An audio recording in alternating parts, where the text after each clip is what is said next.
Bonjour, bonjour à tous.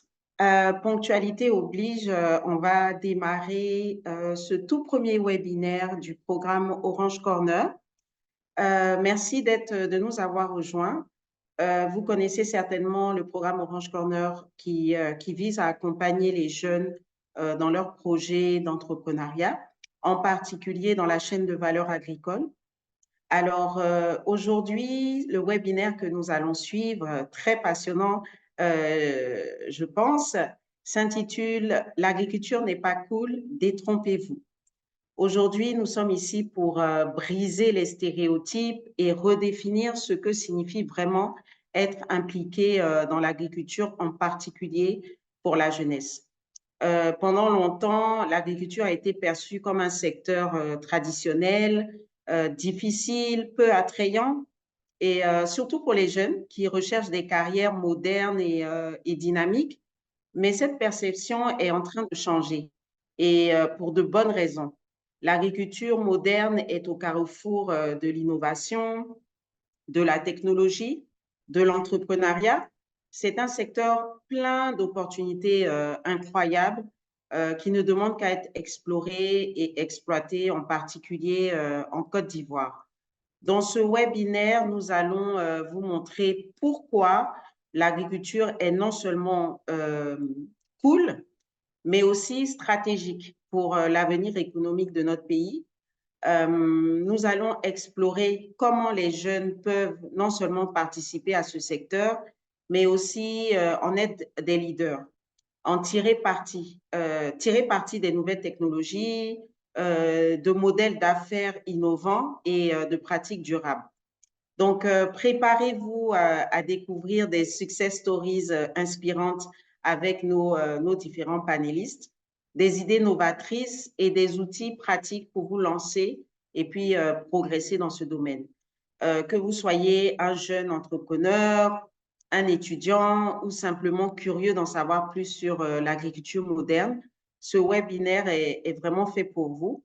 Donc, sans plus attendre, plongeons ensemble dans le monde fascinant de l'agriculture moderne et voyons pourquoi c'est non seulement un secteur cool, mais aussi un domaine d'avenir pour la jeunesse ivoirienne. Donc, merci d'être avec nous et profitez de cette session.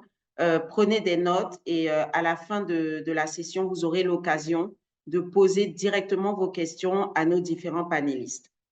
Alors, je vais leur demander à chacun, d'abord pour commencer, de se présenter et de dire qu'est-ce qu'ils font en termes d'activité. Et ensuite, nous avons reçu un certain nombre de questions de nos participants. Je vais leur poser ces questions auxquelles ils vont répondre. Et ensuite, on va consacrer 20 minutes de questions-réponses que vous pourrez leur poser directement. Donc, on a 1 heure à passer ensemble. Merci. Donc, je vais commencer par Jean-Fabrice. Jean-Fabrice, si tu peux te présenter, dire qu'est-ce que tu fais, quelles sont tes activités et voilà, en savoir plus sur toi.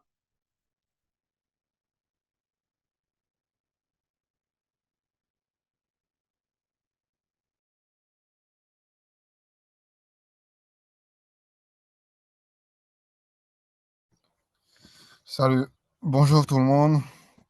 Moi, c'est Jean-Fabrice Apo. Je suis entrepreneur dans les tech, plus particulièrement dans les drones.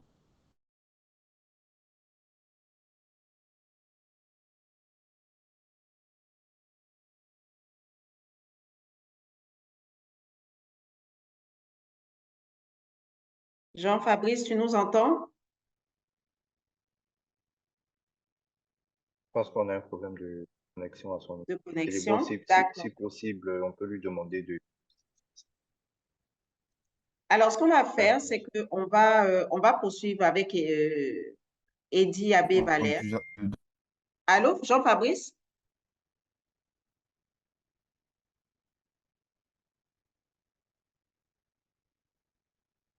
OK, donc Eddie, on va y aller avec toi et on va prendre Jean. D'accord. Tout d'abord, comme je le fais toujours, voilà, soyez salués tous en vos rangs de sécurité. respecté. Je suis Eddy Abbé-Valère, ingénieur des génies des bioprocédés et agroalimentaires, gérant de la structure Suroma incubée par Orange Corners sous la cohorte 5, consultant transformation et agro-transformation auprès du PNUD, du FDFP et de l'ANADER. Dans le cas de Siroma, nous produisons deux types de produits, à savoir le sirop de glucose, voilà, le sirop de glucose, et aussi nous produisons aussi la farine de manioc 100% planifiable et sans gluten. Voilà.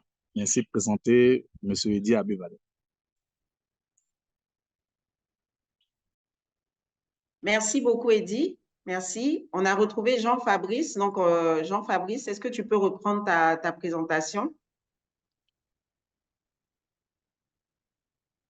Ok, sincèrement désolé, j'ai un problème de connexion là où je me trouve. Pas de Comme je disais souci. tantôt, je suis Jean-Fabrice Sapo, entrepreneur dans les tech, dans les drones et dans la 3D.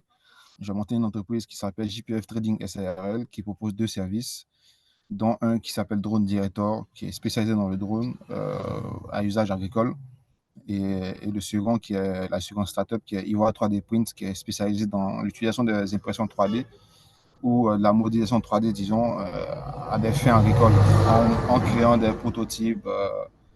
Là, nous avons récemment développé un prototype de système d'irrigation au goutte à goutte grâce à la technologie 3D.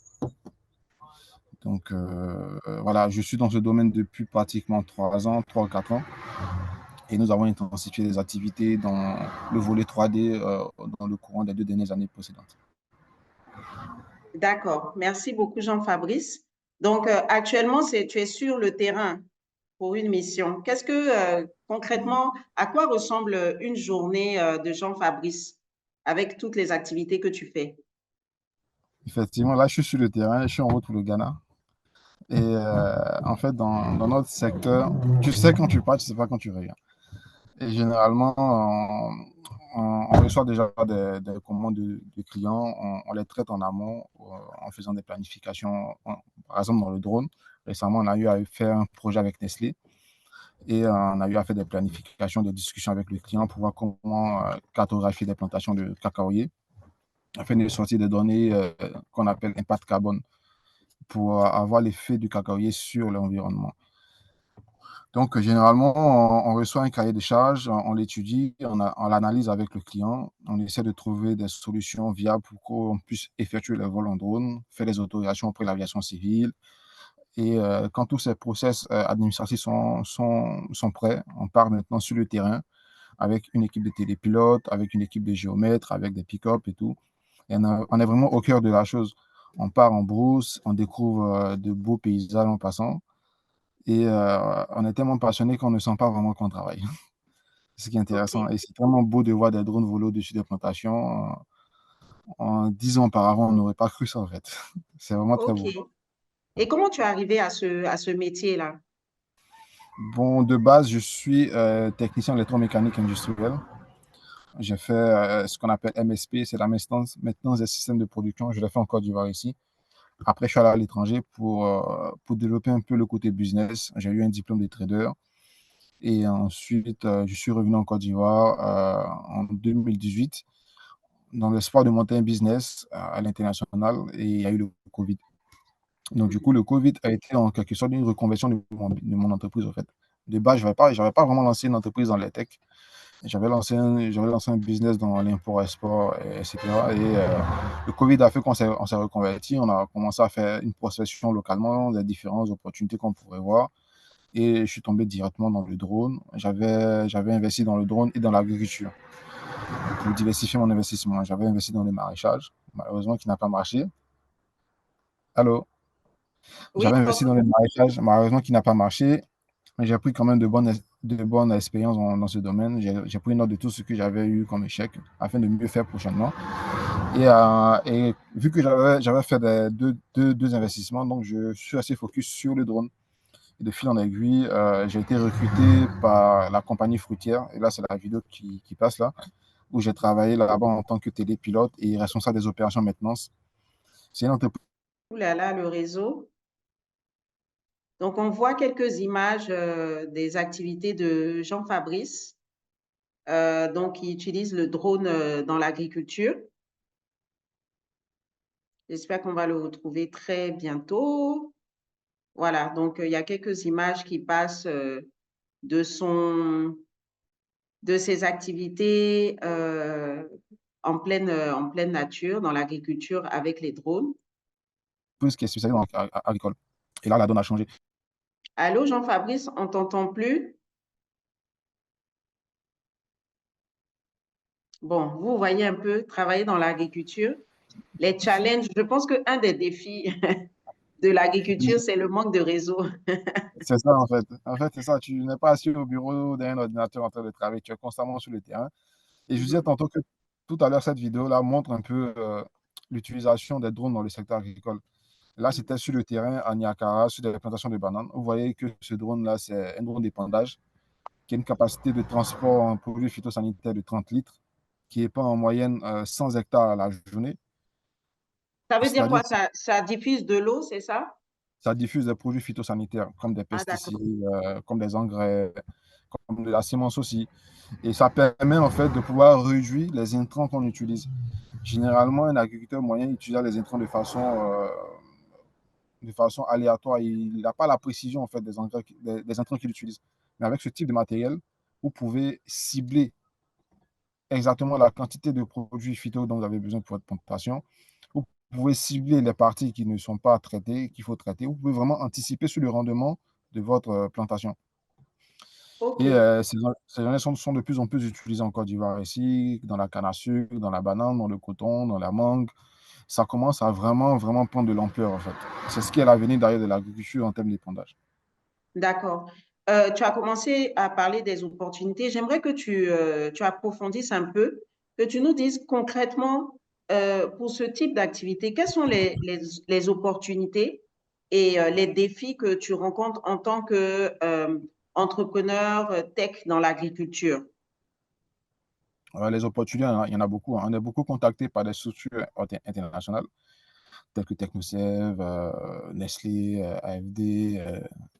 Il y en a beaucoup en tout cas des opportunités. Les gens sont tous tournés vers l'agriculture tech vraiment pure et dure en fait.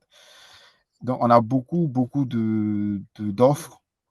Mais malheureusement, on a souvent des difficultés au niveau de la capacité d'exécuter ces marchés-là. Vu que, en tant qu'entrepreneur, on est enfreint par beaucoup de réglementations. Il y a des taxes, il y a des lois qui sont votées, mais qui sont difficilement applicables.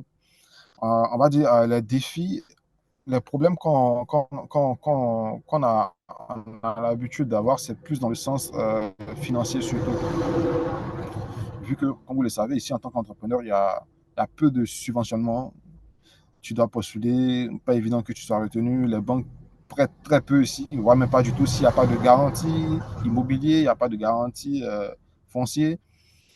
Donc, du coup, être entrepreneur, c'est vraiment commencer déjà avec des fonds propres, se développer. Et une fois que tu arrives à émerger, à te faire connaître dans le milieu, là, maintenant, tu attires l'attention de certaines personnes. C'est la seule contrainte qu'on a. Mais quand tu es passionné par quelque chose, tu finis toujours par atteindre tes objectifs. Tout est question de patience, de planification, etc. Mais vraiment, en termes d'opportunités, il y en a beaucoup. Et là, on n'a fait que 10% du travail. Il y en a encore beaucoup. Le drone, il est applicable dans toutes les cultures confondues. Pour le moment, il n'y a que 5 ou 6 cultures primaires qui sont encore exploitées par le drone. Donc, vraiment, c'est large. Le cacao et le café, par exemple, est vraiment un terrain vierge. Pourtant, c'est le cœur agricole Oui, économiquement parlant du pays. Donc, c'est aussi un secteur à explorer où on peut potentiellement progresser là-bas dans l'utilisation des drones.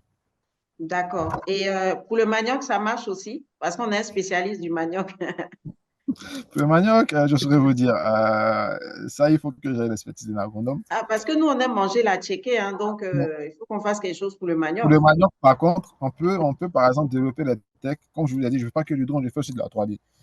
J'ai Ok. développé récemment un projet qui consiste à créer un système d'irrigation au goutte à goutte qui fonctionne avec des bouteilles plastiques recyclées, qui nécessite peu de moyens, pas de système d'irrigation coûteux, qui ne nécessite pas beaucoup d'eau aussi. et qui est assez optimale. C'est encore au stade de, vraiment de prototype. Mais comme je dis, la technologie s'applique à toutes sortes de cultures. Il faut juste cibler le problème et trouver des solutions. C'est ce qui est intéressant. Ça ne sert à rien de monter des business ou des technologies qui sont là, juste là pour paraître. Il faut que ces technologies puissent solutionner des problèmes existants déjà. C'est ainsi qu'on pourra se développer. Et si tu crées quelque chose qui va marcher juste quelques jours, quelques mois, et qui n'est pas viable, que ce soit sur le plan financier, que ce soit sur le plan pratique, ça ne sert à rien. Donc, mon conseil en tout cas dans ça, c'est de vraiment cibler la demande, cibler les problèmes et chercher à résoudre ces problèmes-là. D'accord. Et Jean-Fabrice, le thème de ce webinaire, c'est que l'agriculture n'est pas cool. Est-ce que tu peux nous dire qu'est-ce qui est le plus cool dans ton métier? Honnêtement, le plus cool, c'est de découvrir des paysages.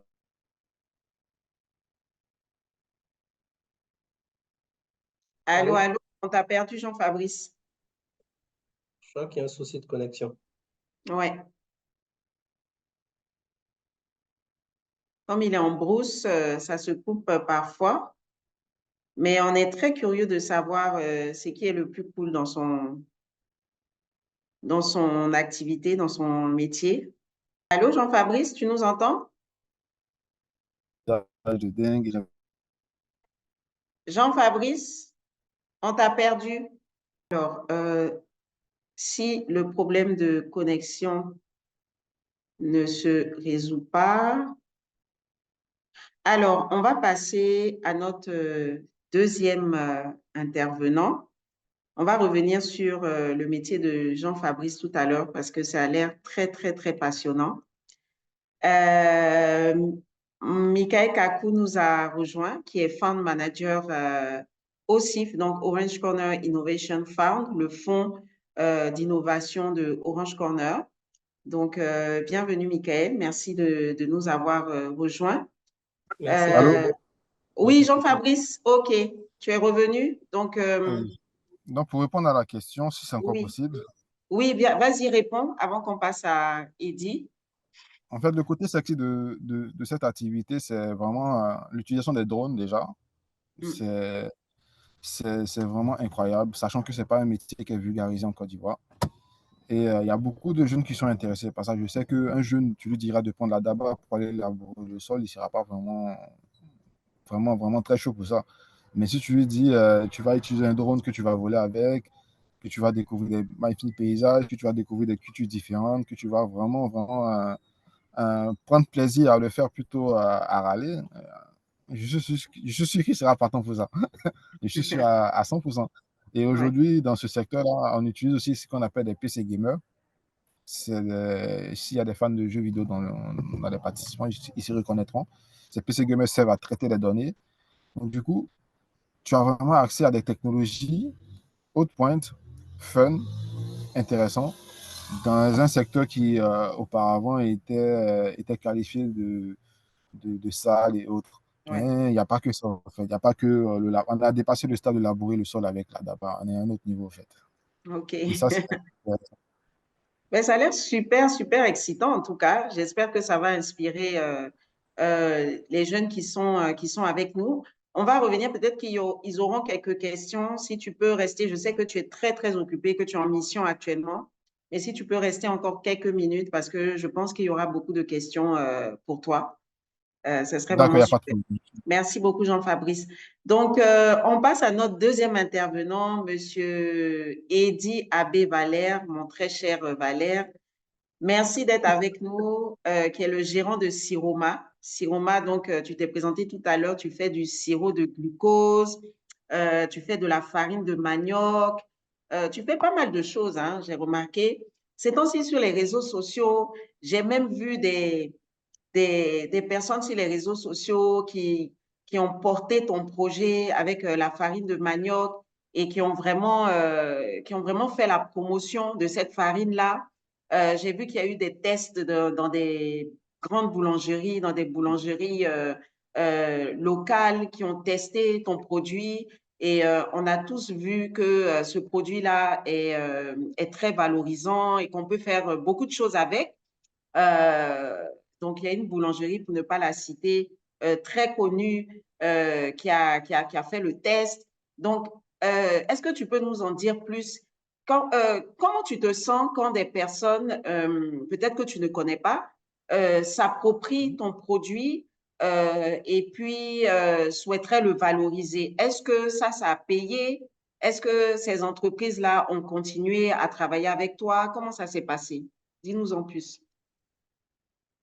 Déjà, je remercie Orange Preneuse pour l'opportunité aujourd'hui de mieux expliquer le projet de Siroma, la vision et puis aussi les projets d'envergure qui arrivent. Concernant la farine, il faut dire que on avait un problème et on a toujours ce problème en Côte d'Ivoire, c'est que on dépendait uniquement de la farine de blé. Même si euh, très bien, elle est très bonne au niveau de la mixture lorsqu'on fait les préparations, mais pour un problème de développement durable et de durabilité, il fallait trouver une alternative à cette farine parce que nous dépendons de l'extérieur, mais aussi euh, nous sommes obligés parfois d'avoir des retards au niveau des structures. Et nous avons jugé bien et bon de trouver une alternative. Et on le sait, la farine est composée à majoritairement d'amidon. Et quand on regarde dans notre environnement, on sait lequel des tubercules est le plus valorisé par son amidon, et c'est le manioc. Et donc, par là, il fallait trouver cette farine de manioc, mais pas n'importe quelle farine. Une farine qui pourrait avoir les mêmes applications que la farine de blé. Et c'est ainsi que nous avons vu la différence entre la farine de blé et la farine de manioc, c'était le liant. Et dans le cas du blé, il y avait naturellement un liant naturel, le gluten. Et nous, il fallait trouver un additif à cette farine pour avoir cette même élasticité. Et par essence, on sait que l'amidon qu'on connaît bien chez les femmes, tire naturellement. Et comment il fallait conditionner cet amidon-là pour être incorporé encore à la farine de manioc pour avoir ce résultat. Et donc, après avoir fait la recherche, après avoir trouvé, nous sommes passés par la pâtisserie dont vous avez parlé pour avoir des tests réels. Vu que nous avons fait des tests usines, mais il fallait des tests en grandeur nature pour avoir la véracité de nos résultats. Et c'est avéré positif. Et même, il y a eu un reportage là-dessus. Et officiellement, je peux dire officiellement, nous attendons le OK de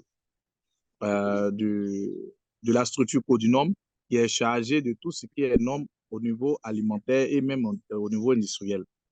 Et il savait que pour la farine de manioc, l'incorporation était de 10 à 15% au niveau officiel, au niveau du Codinome. Et donc, pour le moment, nous sommes à ce stade. Et lors des prochaines assemblées du Codinome, je pense que nous allons passer peut-être à 70, voire 90% pour, dans un futur proche, avoir les 100%. Et D'accord. nous savons que, dans la pâtisserie, la matière première demeure la farine. Ouais. Et là, nous avons une structure, je peux dire une start-up, une petite entreprise qui est la Mélodie Gourmande, qui est un restaurant basé à la Riviera Palmeraie, qui fait aussi de la pâtisserie et qui a voulu tester aussi notre farine, vu que non seulement c'est sans gluten, c'est-à-dire qui nous permet de ne pas avoir certaines maladies liées au gluten. Bon, ça, vous pouvez faire vos recherches, vous allez en savoir plus, mais aussi garder toujours le côté élastique lors de la préparation.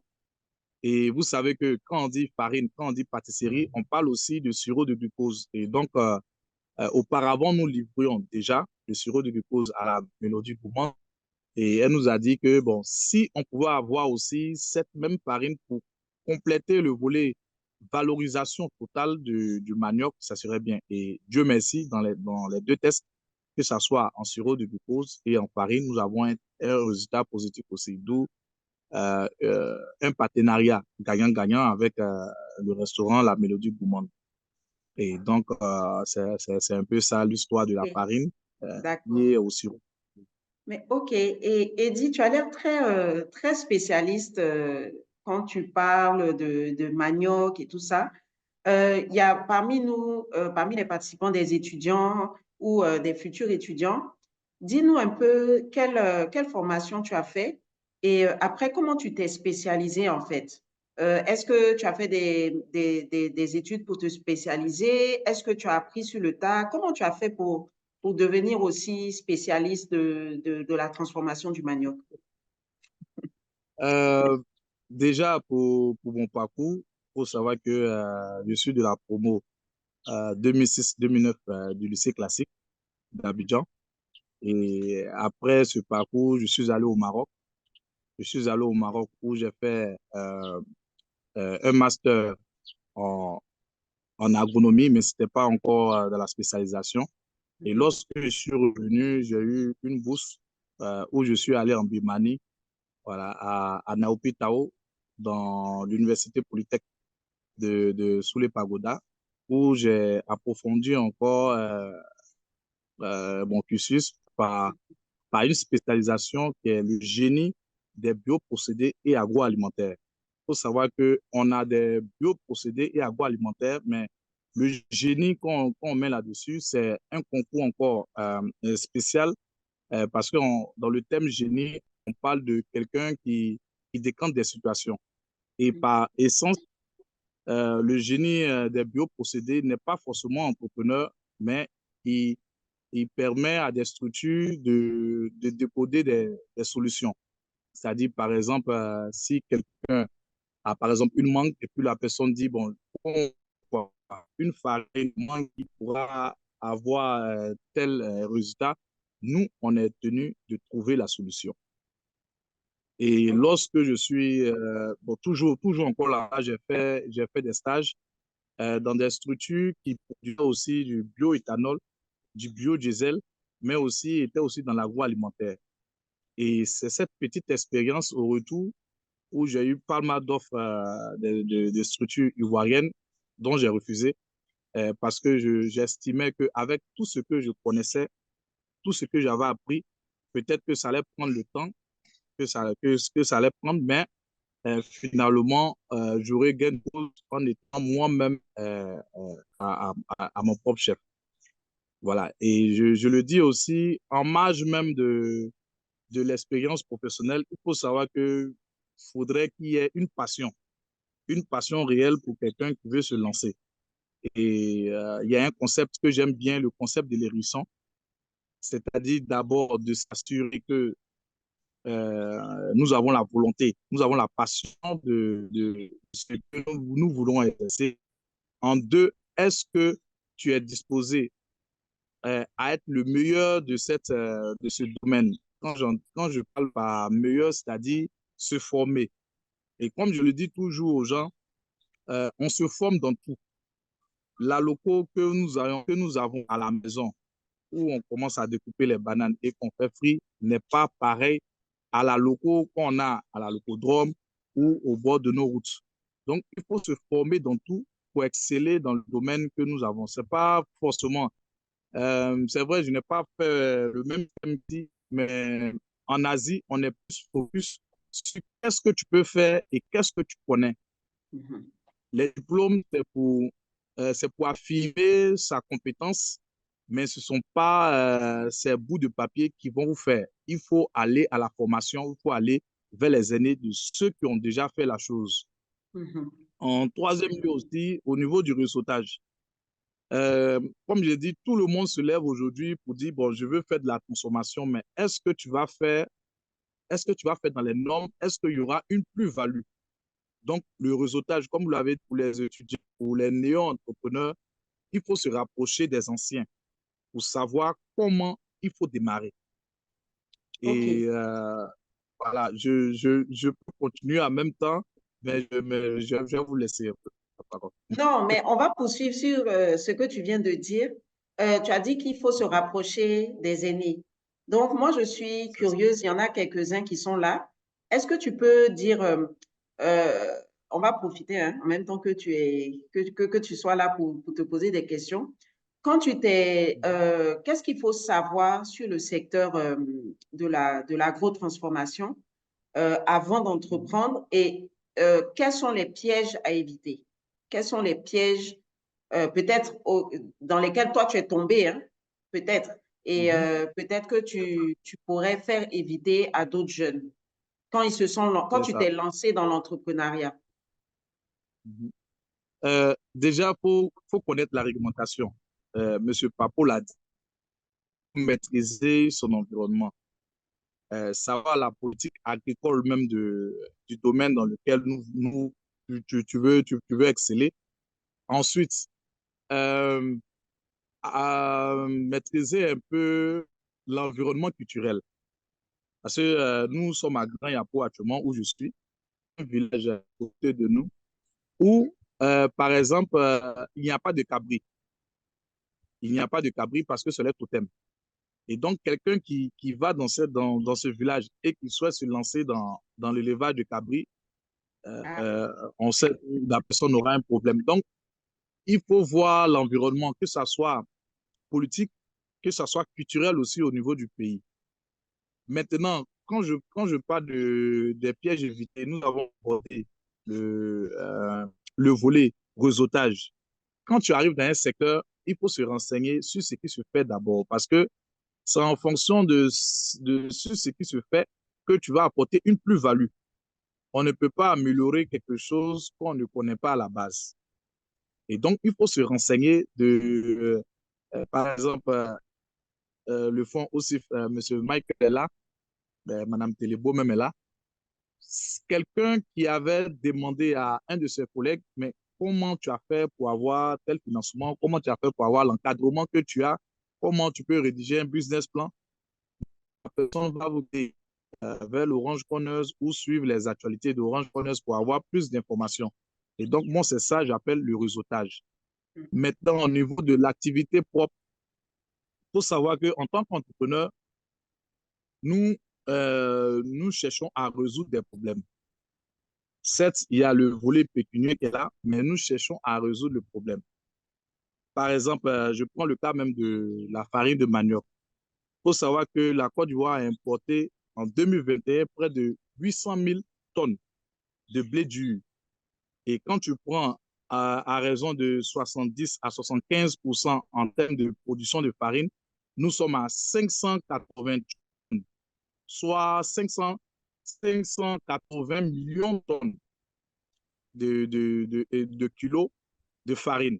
Ça veut dire qu'il y a une opportunité. Et donc, il faut d'abord chercher le problème à résoudre. Et quand tu finis de résolver ce problème, est-ce que ce que tu veux faire, est-ce que dans ta zone, c'est possible de le faire? Si c'est possible de le faire, là maintenant, vous pouvez chercher à acquérir la compétence au niveau de cette culture. Je ne parle pas seulement de manioc, mais ça peut être papaye, ça peut être banane, ça peut être oignon, ça peut être piment. Est-ce que tu as la capacité nécessaire au niveau des ressources humaines de le faire? Sinon, tu peux former. En troisième position, vu que tu as vu l'opportunité, tu as vu la compétence, tu t'es formé, pour passer maintenant au financement. Le financement, ça peut être d'ordre multiple. Ça peut être une subvention, ça peut être de love money, c'est-à-dire par rapport à la famille, vous poussez, ça peut être un prêt, ça peut être un partenariat gagnant-gagnant. Et c'est à l'issue de cela que vous aurez un résultat vraiment optimal. On ne se lance pas dans l'agriculture parce qu'il faut se lancer. On se lance parce qu'il y a un problème à résoudre. Il y a une solution qu'il faut à ce problème et c'est cette solution, en réglant ce problème, vous allez gagner de l'argent. Si tu es un homme d'affaires ou un businessman, je crains fort que peut-être que dans les techs ou dans les finances, vous pouvez exceller, mais dans l'agriculture, tant que vous n'avez pas la passion, tant que vous n'avez pas la passion, vous n'allez pas faire long feu. Ça, c'est clair. Donc, la base, c'est la passion. Ensuite, régler le problème. Ensuite, chercher à se former dans ce domaine. Et après, après avoir acquis la compétence et montrer même aux financiers qu'il y a une opportunité, qu'il y a un besoin, je pense que vous êtes, rien n'est acquis d'avance, il n'y a pas de risque zéro, mais vous serez pratiquement à 90-95% de réussite dans le domaine que vous allez choisir. D'accord, merci beaucoup, Valère. Donc, ma question, je vais vous la poser à tous. Donc, le thème, c'est l'agriculture n'est pas cool, détrompez-vous. Est-ce que tu peux nous dire qu'est-ce qui est le plus cool dans ton métier? Qu'est-ce qui est le plus cool pour toi en tant que jeune? Euh, pour moi, ce qui est le plus cool pour moi en agriculture, c'est de savoir on peut vivre de son art. On peut vivre, excusez-moi, c'est de savoir que on peut vivre de son art. Avant, l'agriculture était considérée comme une culture de rente. Je parle en termes global. Et par nos innovations, par les différentes techniques, que ce soit même au niveau de la technique culturelle, les nouvelles techniques, mais aussi au niveau de l'apport technologique avec les drones, tout ça, nous avons prouvé que l'agriculture a encore des beaux lauriers devant nous. Mhm. Et grâce à l'agriculture, nous pouvons construire aussi des maisons, nous pouvons aussi avoir des voitures. Seulement qu'il faut professionnaliser tout ce qui est agriculture, tout ce qui est consommation, tout ce qui est utilisation de tout ce qui est IT, que ce soit les drones, que ce soit les sites. Et donc, c'est une fierté pour nous de savoir qu'aujourd'hui, tout le monde peut jouir de cette agriculture-là. Et je profite de l'occasion de dire aux étudiants, de dire à ceux qui veulent se lancer que tout est devant nous. Il nous suffit d'acquérir les compétences et de se rapprocher des aînés pour avancer. Merci beaucoup, merci Valère, merci infiniment. On va prendre les questions, hein. J'ai vu qu'il y avait quelques questions, on va les prendre tout à l'heure. On va passer à notre troisième et dernier intervenant, Michael Kakou, qui est Fund Manager au CIF. Michael, est-ce que tu peux te présenter et puis dire exactement quel est en quoi consiste OSIF pour le programme Orange Corner? OK. Donc, merci Télébo. Donc, je suis Michael Capou. Je travaille à ES Partners, donc principalement en tant que fonds manager sur le programme OSIF, mais globalement sur les questions d'investissement et d'accès au financement pour les entrepreneurs. Donc, avant cela, bon, j'ai travaillé un peu en banque, mais aussi en cabinet d'audit et aussi salle de marché. Donc, de manière générale, Orange Corner Innovation Fund, c'est le fonds d'innovation qui vient après l'incubation, qui a pour vocation de sélectionner les meilleurs jeunes entrepreneurs à projets innovants et à fort impact qui ont participé au programme Orange Corner. Donc, ce que nous proposons, c'est déjà un financement qui est adapté en fait à la cible. Pour citer Valère tout à l'heure, l'idée, ce n'est pas juste de donner de l'argent, c'est quel type de financement. Donc, ce que nous donnons, c'est un mix entre de la subvention et de la dette. Et essentiellement, nous sommes sur des taux de 65-35%.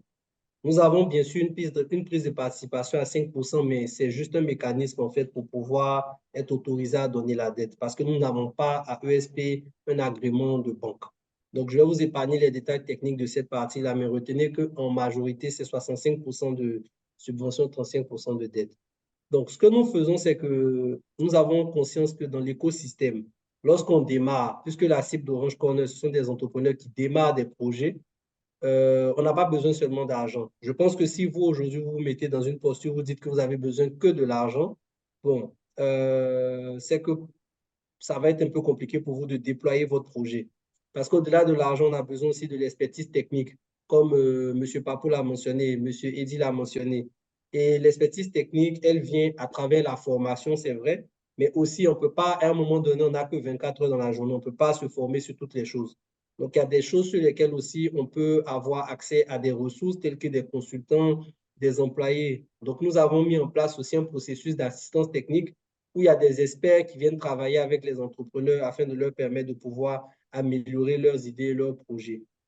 En termes d'accompagnement, on ne donne pas juste de l'argent et puis on s'assoit, on regarde les entrepreneurs, débrouillez-vous, et puis bon, à la fin, venez nous rembourser, ou bien si ça marche pas, on part. Nous, on estime que c'est d'abord un partenariat, donc nous sommes tout le temps présents. Nous faisons des visites terrain officiellement tous les 3 mois au moins. On essaye de rendre visite à un entrepreneur. Et même entre chaque trimestre, à chaque fois qu'il y a un souci, tant qu'on peut se déplacer pour aller voir l'entrepreneur, on le fait. Et ça va même au-delà des questions de business. Si les entrepreneurs ont des problèmes particuliers qui peuvent affecter leur productivité au niveau du business, dans la mesure du raisonnable, on essaye d'essayer d'apporter notre soutien, pas de faire à leur place, pas d'infantiliser ou bien de ne pas respecter, mais nous estimons que c'est un partenariat, c'est comme une amitié, voilà. Donc, on essaie vraiment d'accompagner les entrepreneurs. Donc, de manière générale, c'est un peu ça. Donc, en termes d'avantages directs, en termes d'avantages aussi en nature, nous mettons à disposition des logiciels de suivi de comptabilité pour lesquels nous-mêmes nous payons pour les entrepreneurs, des logiciels de suivi commercial. Nous avons aussi des participations aux différents événements, notamment des événements tels que le Sahara. Il y a pas mal d'entrepreneurs qui ont eu des stands en fait sous la coupole de Orange Corner. Il y a aussi des événements de networking où on introduit des entrepreneurs aux différents partenaires, etc. Certains peuvent discuter avec eux, avoir des opportunités, etc. Donc, et le dernier point, c'est qu'à la fin, ces entrepreneurs-là bâtissent une communauté. Aujourd'hui, ils sont presque 200 en fait, entrepreneurs à avoir participé à ce programme-là. Donc, ils ont la possibilité d'échanger entre eux, de partager des informations, de s'entraider. Donc, voici un peu expliquer le projet Orange Corner. Merci beaucoup, Michael. Tu as parlé de OSIF, mais de manière générale, vous avez accompagné pas mal d'entrepreneurs qui sont dans l'agro-transformation, dans l'agro-industrie. Quelles sont pour toi les possibilités quand on veut investir dans l'agriculture? Quelles sont les différentes possibilités qu'on a?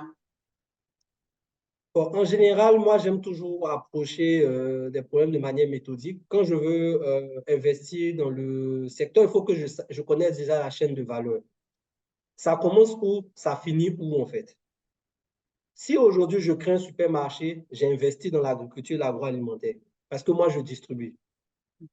Si aujourd'hui, je mets en place une unité de transformation, bien de production, comme M. Eddy, je suis en train de transformer la matière. Si je mets en place une entreprise qui permet de produire, par exemple, du champignon, de produire du manioc, de planter, de récolter, etc., de suivre des plantations comme M. Papo, quelque part, je suis peut-être en amont de la chaîne. Donc, il faut d'abord que je sache où est-ce que je veux me positionner. Et chaque endroit où je me positionne sur la chaîne aura des implications. Le piège dans lequel beaucoup d'entrepreneurs tombent, c'est de vouloir tout faire à la fois, ou de se positionner sur la chaîne du maillon sur laquelle tout le monde est en fait. Parce qu'on a un comportement mimétisme en fait dans l'entrepreneuriat. Quand ça marche, tout le monde y va. Je prends la petite histoire de Jatofa. Je pense que certains en ont entendu parler dans les années 2000 où nos parents ont déterré des plantations de vivriers pour planter du jatropha. Voilà. Et c'était quoi? Non, il y a l'argent dans le jatropha. C'était quoi les débouchés de jatropha? Tout ça, ils n'ont pas cherché à comprendre. Je ne sais pas si on en parle aujourd'hui. On a eu mon EVA, tout ça, etc. Donc, je veux dire qu'il faut savoir, où se positionner, deux, pourquoi on se positionne là, trois aussi, est-ce que réellement, et ça, je pense qu'on l'a mentionné jusqu'à présent, est-ce qu'il y a un besoin? Donc, en termes sur l'agribusiness, peut-être déjà en termes d'accompagnement, de problématiques que moi j'identifie, c'est ça.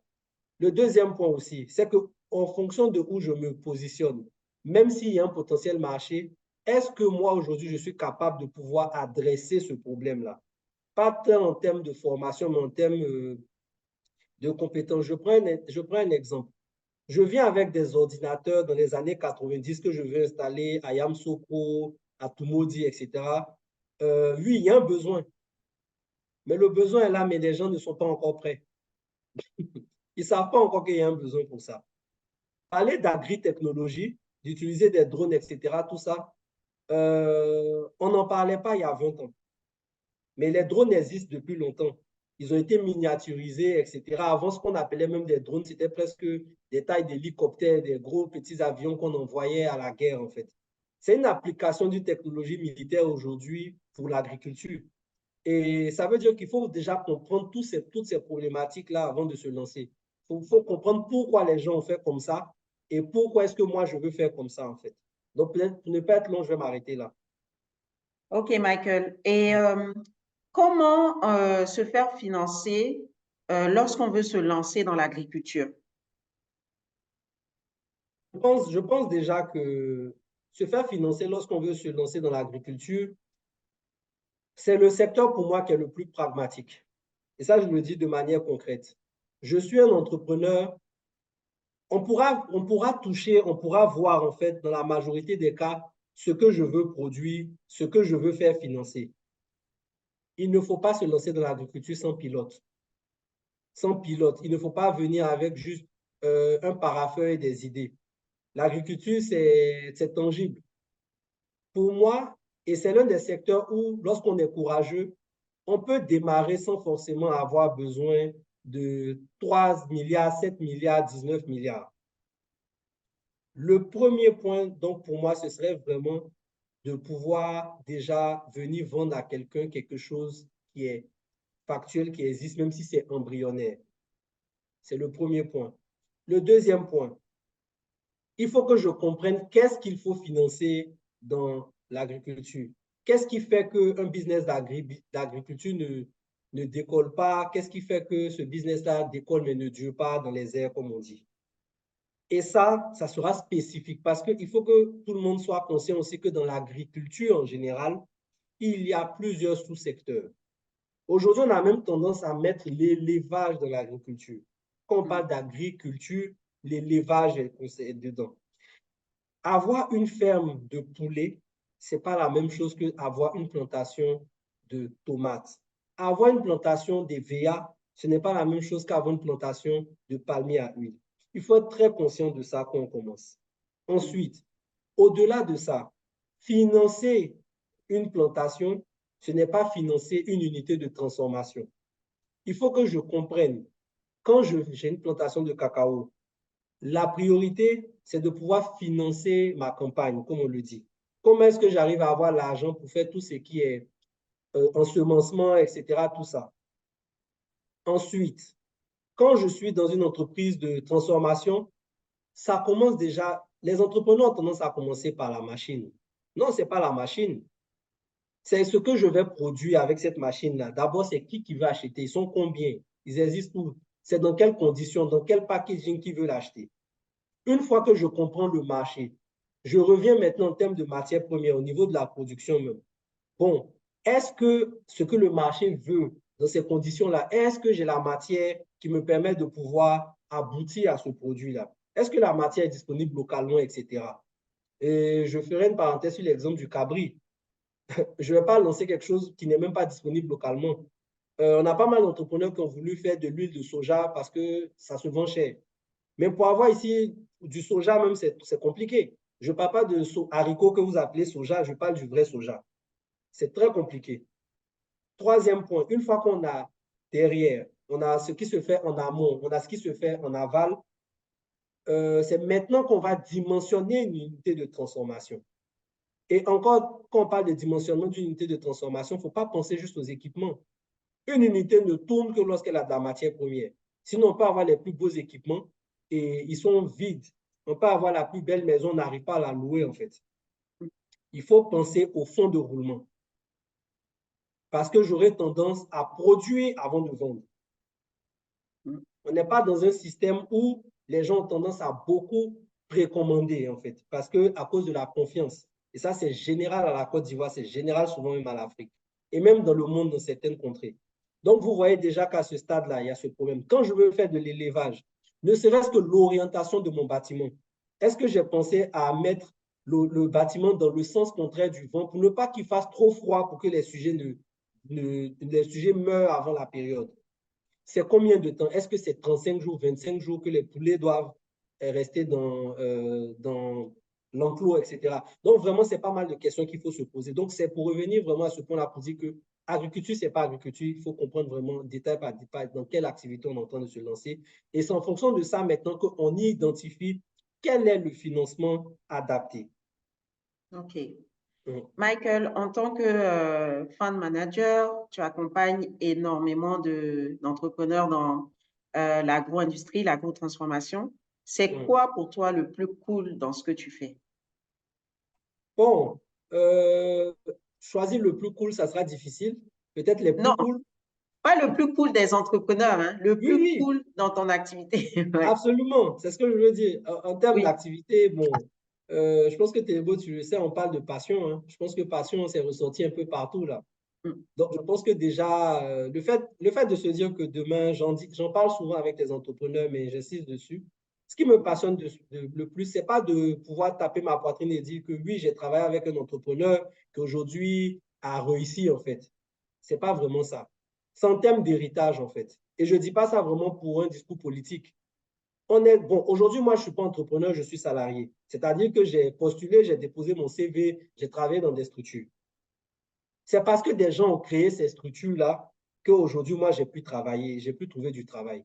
Me dire qu'aujourd'hui, je suis dans une position où je peux aider des gens à avoir des structures pour que demain, mes neveux, mes petits cousins, mes frères, mes enfants eux-mêmes puissent trouver du travail, c'est énorme, en fait.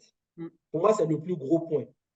Donc, c'est comment me débrouiller pour que le maximum d'entreprises réussissent et le maximum d'entreprises perdues dans le temps pour que ces personnes-là qui ne sont peut-être même pas encore nés, puissent travailler. Parce que ça a été difficile. On a tous des amis, c'est un peu chaud, c'est difficile de trouver du travail. Je ne veux pas que ces personnes-là soient obligées de peut-être abandonner certains rêves, abandonner certaines passions, parce qu'il n'y a pas d'opportunité. Et le plus d'entreprises différentes existent, le mieux d'opportunités ils auront. Donc, moi, pour moi, ça, c'est le premier point. Le deuxième point, c'est maintenant à titre personnel, la satisfaction de se dire que ça a réussi, qu'on a commencé, on a terminé. Parce que j'ai tendance à dire que je suis jusqu'au boutiste, en fait. Quand je fais quelque chose, ça ne marche pas, je n'aime pas m'arrêter. Mais après, je sais m'arrêter aussi. Mais c'est quelque chose que je n'aime pas. Et je sais aussi que l'état d'esprit des entrepreneurs, c'est de ne pas arrêter, c'est de ne pas abandonner. Donc, pour moi, et surtout, on sait que l'écosystème, c'est l'agribusiness à 60%, le secteur primaire à 60%. Donc, ça fait que vraiment travailler, le travail même que je fais avec ces entrepreneurs-là, c'est vraiment au-delà de la passion aussi, c'est une forme de fierté même. Le troisième point, c'est de manière curieuse, c'est qu'à travers travailler avec les entrepreneurs dans l'agri, ça m'a, par exemple, ce sont des entrepreneurs qui sont motivés, mais qui sont aussi mobilisés un peu sur toute la Côte d'Ivoire. Ouais. La petite histoire, moi, je suis très urbain en fait comme personne. Mais de plus en plus, à force de travailler avec les entrepreneurs, j'aime en fait maintenant découvrir mon pays, découvrir la Côte d'Ivoire. Aller en visite terrain à Daloa, aller en visite terrain à Beauville, à Toumoudi, à Boaké. Il y a des villes dans lesquelles je n'étais jamais parti. À Yapokwa, même des villes qui étaient à côté à Zaguié. Et ça, c'est à cause des entrepreneurs, et spécialement des entrepreneurs agri. Et le dernier point, ce sont les anecdotes. Des crevaisons dans des forêts perdues nulle part sans réseau. Ce sont des belles histoires, franchement, où je me retrouve torse nu en train de changer un pneu voilà, avec la population, me promener à moto, être dans une forêt à Beléban au dîner, en train d'échanger avec les vieux, ou même je ne comprends pas le djoula. Donc, je suis en train de chercher à apprendre à comprendre. Voilà, donc c'est des petites histoires comme ça, mais c'est de vous dire que vraiment, au-delà de ça, c'est qu'aujourd'hui, j'ai des histoires à raconter et beaucoup d'anecdotes. Donc, c'est vraiment un plaisir.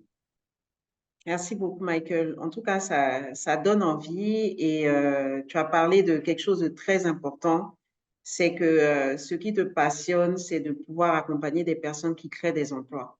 Et je pense qu'une des plus grandes richesses de l'entrepreneuriat, c'est ça, c'est de pouvoir créer des emplois et puis changer des vies, changer des communautés et changer le pays tout simplement. Mhm. Donc, merci à tous les trois. On va passer maintenant à la séance de questions-réponses. Il y en a déjà quelques-unes qui sont arrivées, donc je vais commencer par celle-ci. Et ensuite, ceux qui participent pourront ouvrir leur micro et puis vous poser directement des questions. Donc, on a eu une question adressée à Jean Fabrice qui dit, quels sont les facteurs clés d'adoption des technologies par les utilisateurs dans le monde agricole? Donc, peut-être pour simplifier, qu'est-ce qui va faire que les personnes qui sont dans le monde agricole vont pouvoir adopter les technologies?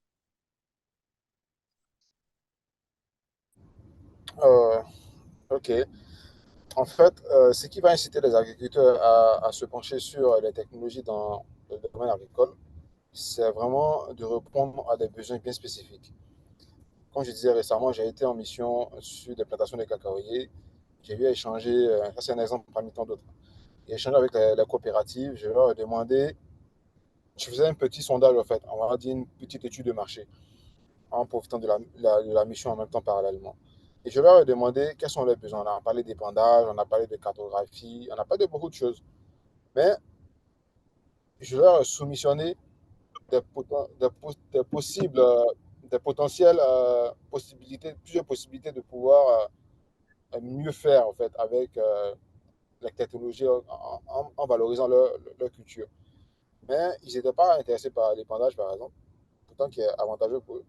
Mais ils avaient juste des problèmes vraiment type à régler déjà maintenant. Comme tout à l'heure disait Michael Kakou, c'est comme si tu viens en 1990 avec des ordinateurs, mais les gens ne seront pas forcément intéressés par ça aujourd'hui. À cette époque-là, c'est plus tard qu'ils le seront. Et j'avais identifié là, par exemple, qu'ils avaient besoin de cartographier leur plantation. Ils avaient juste besoin d'identifier où se trouvent les parcelles, comment y accéder, comment ne pas créer de conflits, surtout parce que les parcelles mal cartographiées sont source de conflits très souvent dans les coopératives. Donc, du coup, le besoin est vraiment de viser, pour qu'ils puissent adopter ta technologie, il faut qu'ils aient en fait l'impression que ta technologie résout pratiquement tous les problèmes qu'ils ont en fait. Mm. Et c'est de les identifier ces problèmes-là. Et leur dire, bon, on a vu que vous avez tel et tel problème, on peut vous apporter telle technologie comme solution afin de mieux avancer dans votre problématique. Il y a aussi l'accès à à l'information. Euh, les gens, ils sont vraiment curieux, ils ont envie de connaître comment ça fonctionne. Quand tu viens déployer un drone, par exemple, dans une contrée où on n'a jamais vu de ce genre d'appareil, ils sont curieux, en fait. Ils veulent savoir comment ça fonctionne et comment ça peut les aider. Donc déjà, rien en faisant de telles opérations, ça attire la curiosité, ça crée en fait de l'engouement autour de ça. Et après, ils commencent à comprendre que bah, ça, c'est bon pour eux dans tel sens. Dans le cacaoyer, par exemple, c'est bon pour les certifications, pour avoir des normes internationales.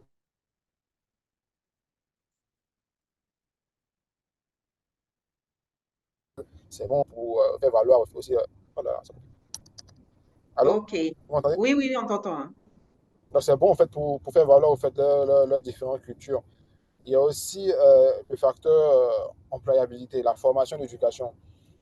Ouais. Quand, quand les agriculteurs utilisent la technologie, ils doivent se former au fait à l'utilisation de cette technologie-là. Donc déjà, ça crée de l'emploi au sein de leur communauté. Ça crée aussi de l'évolution. Parce que moi, mon objectif, en tout cas, d'ici, on va dire 30, 40 ans, j'aimerais bien voir des agriculteurs lambda posséder un drone d'épandage et travailler avec, comme c'est le cas en Chine, aux États-Unis, dans plein de pays. C'est pas il ne faut pas monopoliser la technologie. Il faut permettre que tout le monde puisse avoir accès à ça, mais dans un cadre bien sécurisé. Il y a une formation, il y a un suivi, il y a vraiment du professionnalisme derrière ça.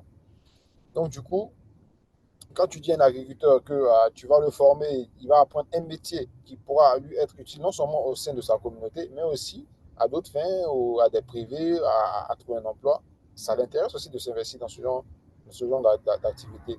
Il y a aussi le fait que les technologies créent du réseau. Aujourd'hui, quand tu utilises une technologie, tu as un réseau en fait. Si tu utilises des drones, si tu utilises l'impression 3D, tu fais partie d'un réseau. Donc ça te permet aussi d'avoir une visibilité auprès de ces différents réseaux-là, afin aussi de pouvoir être aussi productif et évoluer, en fait, ne pas rester stagnant dans ton activité. OK. Donc, il y a bien d'autres hein, que je peux bien citer, mais c'est ce qui m'est plus revenu quand j'étais allé sur le terrain à plusieurs reprises ces derniers temps. Merci beaucoup. Merci infiniment, euh, Jean-Fabrice. On a une autre question de Abba Leslie qui demande pour Eddy s'il y a un réseau d'experts agricoles dont il est membre et si oui, comment l'intégrer? Eddy. Oui, effectivement, il y a un réseau d'experts agricoles. Euh,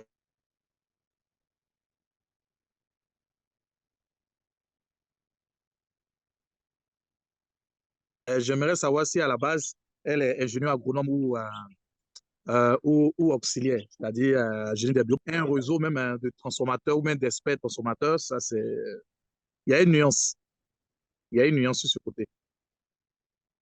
Sinon, D'accord. effectivement, il y a le réseau des experts agricoles où il faut avoir le dernier diplôme, minimum licence en tout ce qui est agriculture, et puis tu soumets ta demande pour qu'on puisse accepter. Ça, maintenant, si c'est pour un réseau d'experts en termes de transformation, pour d'autres opportunités, tout ça, il y a aussi plusieurs groupes WhatsApp et aussi des réseaux même qui existent aussi. Donc, après, vu qu'il y a une nuance, après, si elle peut m'écrire, Mhm. on pourra mieux en D'accord, ok. Il y a une autre question pour Jean-Fabrice. Comment se procurer les drones et où se former sur les drones en Côte d'Ivoire? Ok, déjà, les drones sont accessibles via des sites marchands, sur Internet, sur Alibaba, il y a des boutiques aussi en Côte d'Ivoire qui en vendent. Je ne sais pas si vous pouvez faire la promotion de ces boutiques-là, mais on en trouve localement. Le truc avec le drone, c'est qu'il est soumis à des réglementations. Selon la loi sur la réglementation aérienne, nul doit détenir un drone sans des autorisations, soit être constitué en entreprise. Ça, c'est la loi. Surtout quand c'est pour des usages professionnels. Donc, du coup, il faut être régi comme une entreprise comme la nôtre. Il faut avoir un permis exploitant drone, il faut avoir une licence de télépilote. Tu peux potentiellement te former. C'est ici, il y a des structures qui font la formation. Nous, on le faisait. On a dû mettre ça un peu en stand-by vu qu'on a eu beaucoup d'occupations avec nos contrats et autres. Mais il y a des structures comme TSA, qui est Travail et Services Aériens, comme Drone Group, comme Drone Academy. Ce sont des structures qui font des formations pour former des télépilotes professionnels et ils te délivrent une attestation de télépilote dont tu pourras t'en servir pour pouvoir postuler à des emplois de télépilote. Et je vous garantis qu'on recrute des télépilotes actuellement. Il y en a pratiquement toutes les entreprises recrutent. Sauf que là, maintenant, on arrive à un stade où on recrute des gens qui sont expérimentés. Mais n'empêche que si tu as un petit background, au moins un niveau minimum bac, et si tu as un niveau bac plus dans les domaines technologiques comme informatique, etc., c'est un plus-value. Mais avec le niveau bac au minimum, tu peux potentiellement devenir télépilote. Et à partir de là, maintenant, créer une carrière. Mais pour, pour, pour, euh, pour conclure, l'acquisition de drones est soumise à des réglementations. Non, nul n'est tenu d'en avoir sans être informé par rapport à ça. Quand tu achètes ton drone, tu le fais identifier à l'aviation civile, tu le fais immatriculer, tu lui signales que tu as un drone. Et quand tu dois faire des opérations, tu dois toujours aussi informer l'aviation civile du fait que tu dois payer dans tel ou tel endroit. Et en dehors de ça, tu peux te former dans des structures dont j'ai cité, dont TSA, où moi-même j'ai été formé, Travaux et Services Aériens, dont Drone Group et Drone Academy, les deux entreprises surtout à Benjamin. Ils font de la formation dans le télépilotage de drone. OK. Merci beaucoup, Jean-Fabrice. Une autre question pour Eddy. Est-ce que vous pensez qu'il y a un potentiel de digitalisation de la chaîne de valeur de Manioc? Oui, il y a un véritable potentiel par rapport à la digitalisation, euh, surtout sur la traçabilité. Et on le sait, comme il a dit, au niveau de la certification, lorsqu'on veut exporter un produit, il faudrait qu'on ait le maximum d'informations sur ce produit.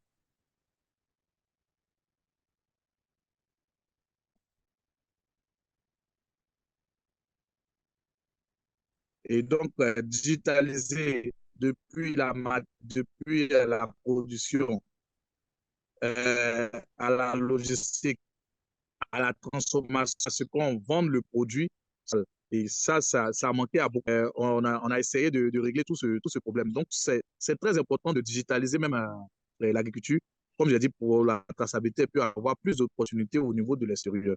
Donc, c'est très, très important aujourd'hui. OK, merci beaucoup, Eddy.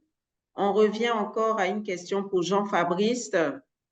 Les drones peuvent avoir une autonomie de combien d'heures? L'autonomie du drone dépend de son calibre. Il y a plusieurs catégories de drones. Il y a les légers, les lourds et les vraiment plus gros. En fait. Les plus petits, leur autonomie varie en environ 25 à 30 minutes de vol. Les plus lourds, ceux qu'on utilise dans l'épandage agricole, une autonomie d'environ 10 minutes. En fait, le problème, le truc, c'est que c'est pas question d'autonomie, mais c'est question d'utilisation. Qu'est-ce que le drone fait dans ce laps de temps? Un drone qui a une autonomie, par exemple, de 40 à 30 minutes, qu'on utilise dans la cartographie, pourra cartographier environ 100 hectares de forêt en pratiquement le même temps quoi, de vol. Mais un drone d'épandage qui, lui, a généralement un temps de vol entre 7 à 10 minutes, pourra te prendre environ 2 à 3 hectares dans le même laps de temps. Donc, tout dépend. Plus le drone est lourd, moins il a d'autonomie, mais plus il a de capacité aussi à exécuter la tâche pour laquelle il est conçu. OK, merci beaucoup. Alors, une autre question pour Eddy. Est-ce possible d'aider ou d'initier afin de reproduire ailleurs, entre parenthèses RDC, la production de bioéthanol? Euh, donc, donc, les gens de bioéthanol, ils m'ont reconnu ici. Hein. On parle de farine, sirop, glucose, ils m'ont reconnu ici. Euh, bon, là où il y a le manioc, on parle d'amidon, et là où on parle d'amidon, on a le bioéthanol. Donc, partout où on aura le manioc, même si c'est au Mexique, même si c'est au Nicaragua, on aura toujours le bioéthanol. Donc, c'est tout à fait possible de l'avoir en RDC. Maintenant, si c'est en termes de partenariat, ça, c'est pas dans le Zoom ici, on va en discuter. D'accord. Il y a une autre question, je reviens en même temps, je continue en même temps. Qu'est-ce que vous produisez exactement à Siroma? Quels sont les différents produits de Siroma? Faut savoir que Siroma est purement agroalimentaire, c'est-à-dire tout ce qui est alimentaire. Donc, on produit la farine de manioc 100% planifiable, sans gluten, et nous produisons aussi le sirop de glucose. Et très bien, tout ça, c'est en recherche et développement, la levure à partir du manioc et aussi du sorbitol, qui est un dérivé du sirop de glucose. D'accord. Maintenant, cette question, c'est pour chacun des intervenants. Quelles sont les difficultés auxquelles vous avez été confrontés en choisissant le secteur de l'agriculture? Bon, je pense que je vais commencer à maintenant, vu que Oui, vas-y. j'ai la parole. Au niveau des difficultés, bon, je pense, hein, chacun à son niveau. Quand tu n'as pas encore la compétence, c'est autre chose. Quand tu as déjà la compétence, c'est autre chose. Moi, j'avais déjà un peu la compétence et moi, mon blocage, c'était au niveau du financement. C'était au niveau du financement, mais aussi au niveau de la structuration. Tu peux avoir 10 millions là maintenant, mais par manque de discipline, par manque de stratégie, tu vas perdre ces 10 millions en une semaine. Et donc, la structuration a été un problème qui a été réglé, Dieu merci, par mon incubateur Orange Corners que je salue. Parce qu'à Orange Corners, on a non seulement la préparation de l'entrepreneur, on a le financement, mais aussi on a le suivi. Et même plus, quand tu es bien, on peut même t'intégrer dans un réseau où tu peux encore progresser. Et donc, la structuration, et puis il y a le financement. Le financement. Et le plus gros problème, ça, je ne vais pas le cacher, c'est la politique agricole. C'est la politique agricole parce que on le dit toujours, sécurité alimentaire, mais dans les faits, c'est vrai, l'État ne va pas venir produire la farine et le sirop de glucose avec nous, mais il faudrait qu'il y ait plus d'accompagnement institutionnel pour acter vraiment la politique de souveraineté nationale que nous décrivons tant. Voilà. D'accord. Merci beaucoup, Eddy. On va prendre encore 2 questions parce que là, on a dépassé le temps. On avait 1 heure et nos intervenants ont plein de choses. Ce sont des entrepreneurs, non? Ils ont beaucoup de choses à faire. Il y en a qui vous remercient, et vous remercient hein, pour vos interventions. Vraiment, il y a beaucoup d'étudiants qui aimeraient avoir vos contacts, vos emails pour approfondir les questions. Il y a une question pour Michael. Michael, j'espère que tu es là. Comment participer aux formations en expertise technique en tant qu'étudiant? Je peux déjà répondre pour Michael. Il faut intégrer le programme Orange Corner. Donc, vous allez sur nos pages Facebook, Instagram. Les pages s'appellent OC Côte d'Ivoire. Allez voir ce qu'on fait. Il y a toutes les informations dessus. Voilà. Qu'est-ce que vous faites, vous, à votre niveau, pour pouvoir aider les jeunes à s'intégrer au secteur agricole? Ça va être la dernière question. Ça, c'est pour moi. Pour vous 3, oui. Bon, comme j'ai ouvert mon micro, je vais me lancer. D'accord. Ce qu'on fait déjà, ce qu'on fait comme, on va dire, comme activité, déjà, on a nos programmes qu'on implémente, bien sûr. Mais on ne fait pas juste, on va pas se limiter à 10 programmes parce que je trouve que c'est assez vague. On a différents types de programmes sur les différents maillons. On a des programmes pour ceux qui ne savent pas trop encore s'ils vont faire la grille ou pas, ils veulent comprendre, ils veulent tester un peu. On les appelle les solo agropreneurs. Donc, ils sont solos, on va dire, et entrepreneurs dans la grille. Donc, ces entrepreneurs-là, on commence déjà avec eux à faire ce qu'on appelle, je vais appeler ça basiquement de l'inspiration, en fait. On va te montrer un peu, ça ressemble à quoi le secteur, quelles sont les compétences basiques dont tu auras besoin, etc., tout ça. Mais on ne va pas juste faire une session, on ne va pas vous rassembler dans une salle, une session, et puis on y va. Non. Ce sont des entrepreneurs qui reçoivent un suivi pendant 3 mois, qui reçoivent même un peu d'argent. Parce que nous, l'avantage, c'est que tous les programmes qu'on fait, il y a toujours l'argent dedans. En tout cas, sur ce volet, Orange Corner, Agri, etc., tout ça, parce qu'on est conscient que le besoin de financement est important. Donc, pendant les 3 mois, ils vont participer aux différentes activités, etc., tout ça. Maintenant, c'est lui, à l'issue de ces 3 mois-là, qui est inspiré pour ce programme, pourquoi pas, qui est inspiré à faire de l'agribusiness, peut candidater à ce qu'on appelle le Orange Corner Incubateur Accélérateur classique, auquel, par exemple, dans lequel M. Valère même il a participé. Donc là, maintenant, c'est 6 mois pendant lesquels vous allez recevoir du financement de prototypage de l'ordre de 2,3 millions pour développer en fait votre prototype. Vous avez été inspiré, vous avez une idée concrète que vous voulez matérialiser, on vous donne les moyens de pouvoir implémenter. Pourquoi j'ai dit les moyens? Parce qu'on vous donne l'argent pour faire le prototype, on vous donne l'argent un peu pour supporter vos frais généraux, on vous donne aussi des experts techniques qui vont venir vous former pendant 6 mois. Il y aura des sessions pendant tout au long de ces 6 mois, une dizaine, quinzaine en fait.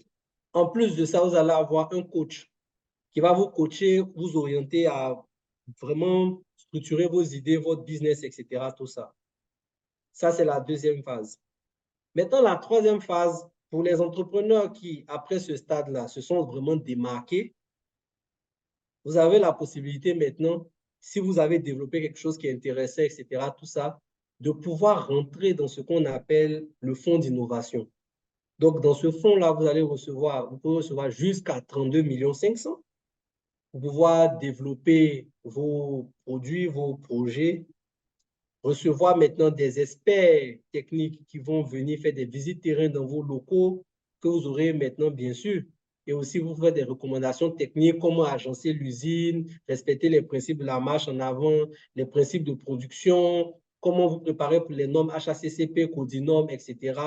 bâtir votre réseau de distribution, la logistique derrière, mettre en place une comptabilité digne de ce nom et tout ce qui est volet impact environnemental, social et gouvernance. Comment intégrer en fait les éléments de bonne pratique environnementale, sociale et de gouvernance dans le développement de votre projet.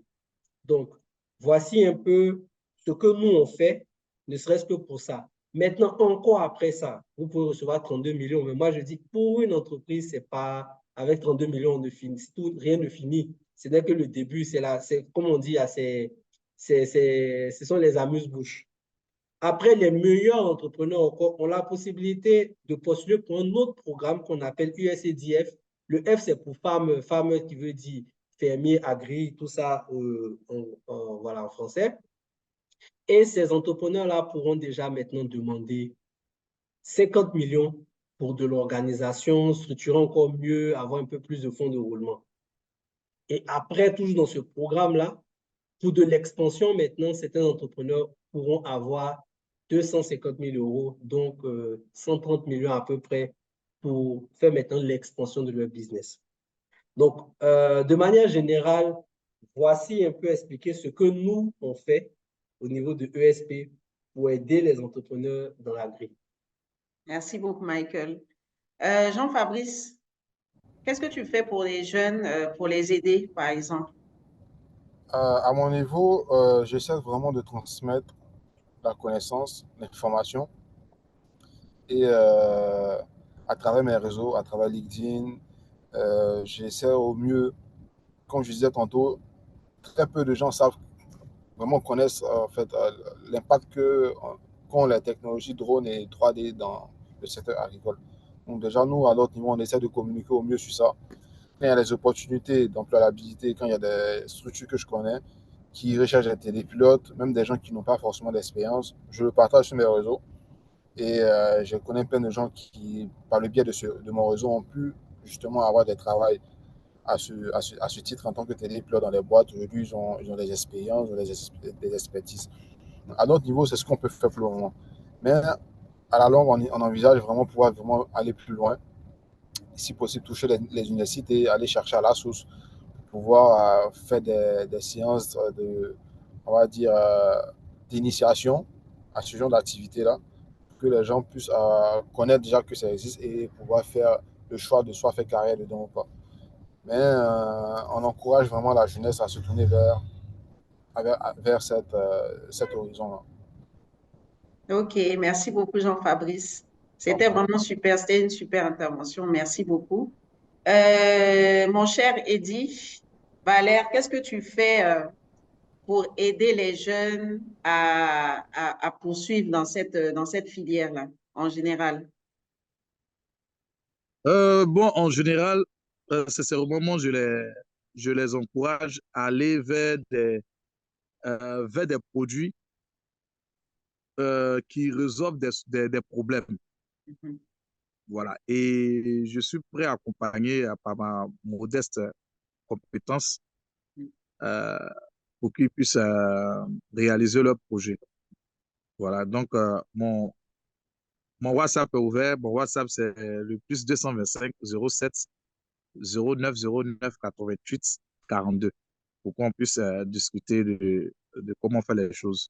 Et puis aussi, au niveau des stages, nous offrons aussi des stages, que ce soit pour des étudiants de locaux, euh,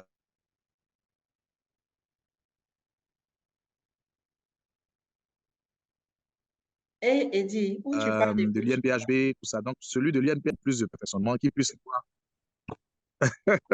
OK. Bon, Donc, on tu va as dit que s'arrêter tu là, en tout offrais cas. des stages, parce que ça s'est coupé.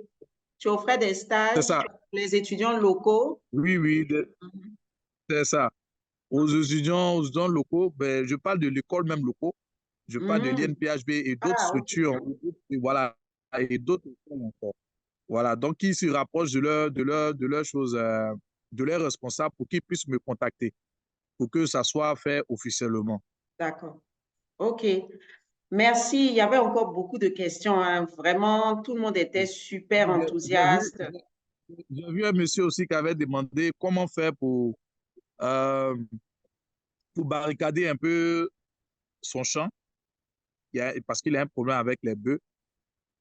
il faut utiliser le campèche. Le campèche, c'est un arbre, vraiment, c'est bien étouffé et avec des piquants là-dessus. Ça pousse très vite et on prend pour délimiter les terrains.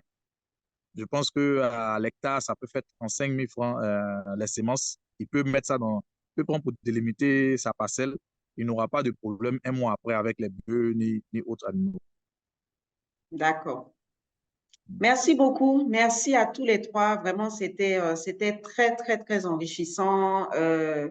Je pense que les conversations pourront se poursuivre plus tard. Vous êtes tous les trois connectés sur LinkedIn, sur Facebook. Donc, les personnes qui sont connectées pourront vous recontacter directement sur vos réseaux sociaux. Et nous aussi, on a été très, très contents de votre participation. Merci infiniment. Merci d'avoir consacré 1 heure à répondre à nos questions, à partager votre expérience. Ça a été vraiment édifiant. Ça nous a vraiment aidés. J'ai vu que beaucoup ont dit qu'ils ont été boostés par vos interventions. Ils ont été vraiment inspirés. Donc, je pense on en a tous besoin d'inspiration. Les jeunes ont besoin d'inspiration. Et quand vous êtes entrepreneur dans ce domaine agricole, c'est un peu comme un devoir d'inspirer les autres jeunes aussi à ce domaine-là, à rentrer dans ce domaine parce qu'il y va de l'avenir de notre pays. L'avenir de notre pays, l'économie de notre pays se construit sur l'agriculture. Donc, on a toujours besoin d'inspiration. Merci, merci infiniment, Jean-Fabrice, merci Eddy, Valère, merci Michael Kakou. Merci infiniment et je vous Merci, souhaite à Télébo. tous, merci à nos participants aussi de vous être Merci. connectés. Je vous souhaite à tous une très bonne journée et puis à très bientôt. Au Ciao. revoir. OK, Au revoir. au revoir. Bye bye. Ciao.